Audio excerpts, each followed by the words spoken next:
In this video, we're going to be talking about why meditation is so difficult for you, okay? Everybody's talking about, oh, you should meditate. Oh, you should meditate. It's the best. It's the best.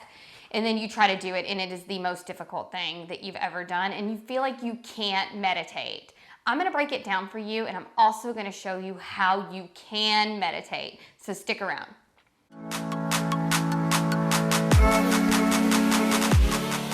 Hi, welcome back to Project Live Awake. My name is Jana Nixa.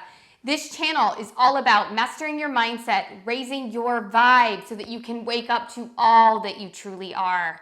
Okay, guys, meditation. So if you're anything like I was before I started meditating, and gosh, this was over 8 years ago. And if I was hearing it then, I'm sure you're hearing it now. Oh, you should meditate. Meditation is life-changing. You should try it. You should do it. And let me guess, you finally took somebody up on it. You tried it, and it did not work for you at all. You sat there. You were uncomfortable. You were fidgety. You couldn't clear your mind, as they say, and you felt like you were completely unsuccessful, which then probably frustrated you because you hear all these wonderful things and all these people raving about it, and you think, I can't do it. And the reason I wanted to talk about this is because that is the number one thing I hear when I tell anybody that I'm a meditation coach is, oh, no, I can't meditate. I've tried. I can't clear my mind. So I want to clear that up really quick. You can meditate. And it's not, especially at first, your mind is going to fight you back. This is part of it. It's honestly like saying, I'm going to go run a marathon and just putting your running shoes on and running out the door and thinking that you can just do it. It takes practice. It takes building up. And even if it is just 5 minutes at first, just to sit with yourself and to see the thoughts and watch what's distracting you and pay attention to when you get lost in a train of thought and you then have to bring yourself back to your breath. That is the practice at first.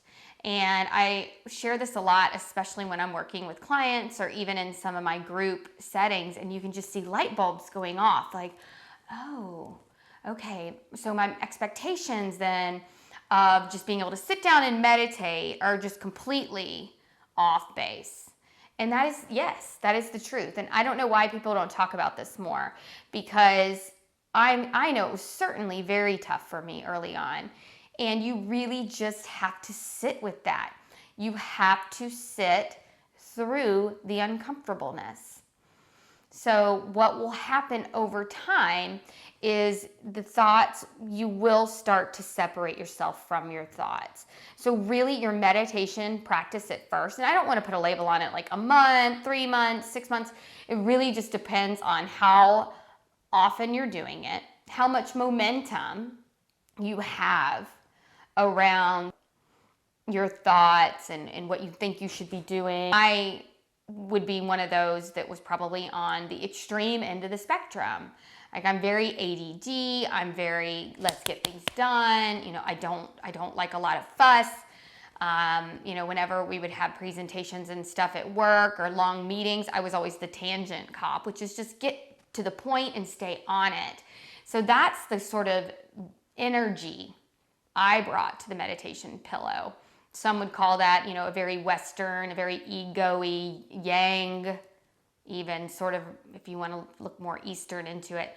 But it's just that pushy, get to it sort of mentality. And so, of course, in all the different types of personalities that I've encountered through this sort of work, I would say that would be one of the more challenging ones. We're used to muscling our way through. We're used to controlling and just pushing through to our goal. And with meditation, you have to kind of unlearn some of that. And then you add on to that mentality or that sort of personality type, a driver type, the whole, I've got a lot to do. You know, I'm a working mom and I have all these things, you know, so all of that combined, you guys, I bring this all to this video because I was your toughest case, with one of the toughest. I can't say the toughest. I haven't met everybody, but there was a lot of momentum there. There was a lot going on inside my head. And so it's just baby steps. So getting your expectations right around what meditation is going to look like, it will be difficult at first. It will. But what isn't difficult at first? What new skill? It's like any other skill. At first, it's difficult. Learning curves going like this. But then over time, it starts to flatten out, right? And if you can push through the noise, if you can continue to come back to it, and each day go a little further and a little deeper, then one day you will arrive. And you open this door to this new sort of silence. And that doesn't mean that thoughts don't still trickle in.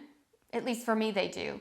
But over time, the space gets larger and larger and larger.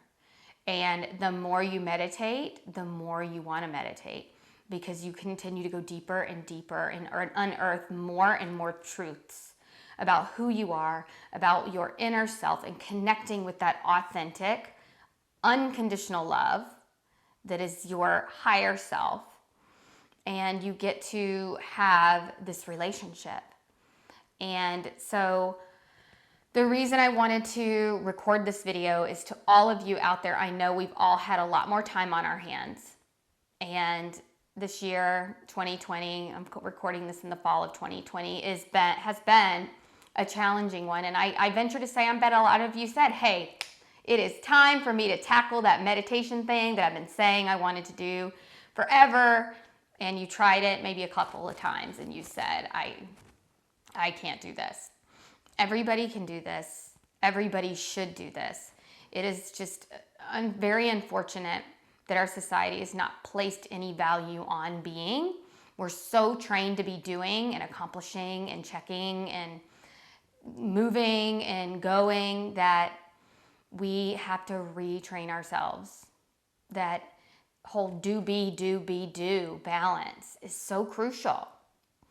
And the more I get into the being, the more I learn, the more I study, the more I grow into the being, the more I realize gets done just in the being.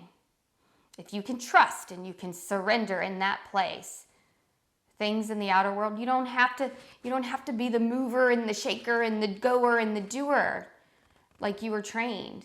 Things are much more effortless. They just fall into place.